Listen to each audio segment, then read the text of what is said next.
I'm Alice and I'm from Loading Bar. I was very interested in co-working. I found a group on a meetup. It was such a great discovery for me. I was struggling working at home. I was really going mad because I was living alone just in a studio flat. I didn't even have like flatmates, housemates. So I started looking for some co-working spaces and found this group. I thought like, wait, but I have a bar that is closed until 6.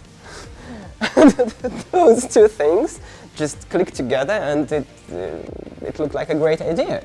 So I offered this idea to the whole crowd and everyone was just so happy about that.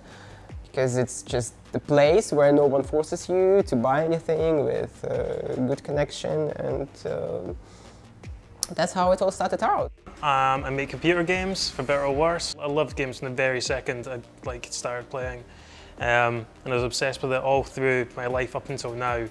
When it comes to doing game jams, nowadays I've got a kid and a family, and it's much harder to find the time to do game jams. But previously, like 2 or 3 years ago, I did quite a few of them. I really appreciate developers who take part in game jams because I think that, especially now in this community, there is so much fear of failure. So many developers don't start making games because they fear they will fail or they fear that they're not good enough.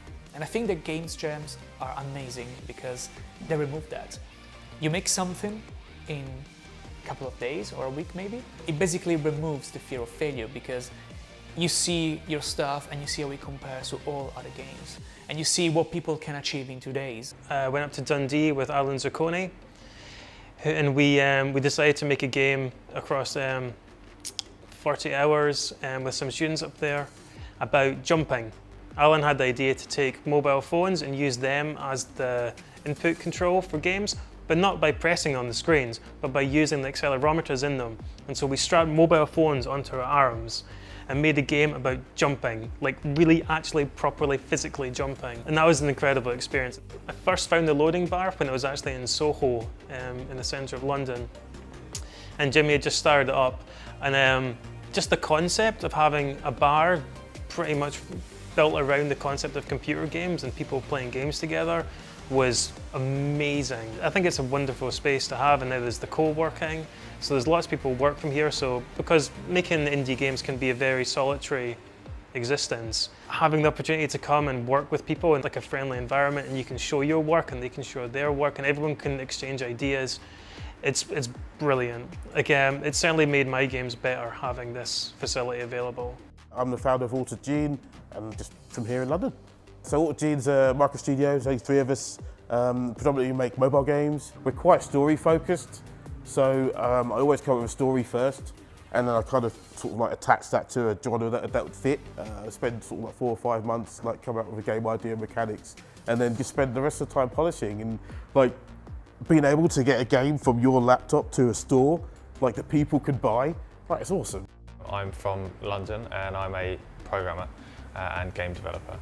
So I think the game I'm probably most proud of is one of my first games, which was a puzzle game called Captillo for mobile phones for Android. Although it was quite a simple game, it taught me a lot about finishing a project, working all the way from a prototype up to releasing it and trying to market it. Sometimes I work on my own. I definitely sometimes run up against the limits of my artistic abilities.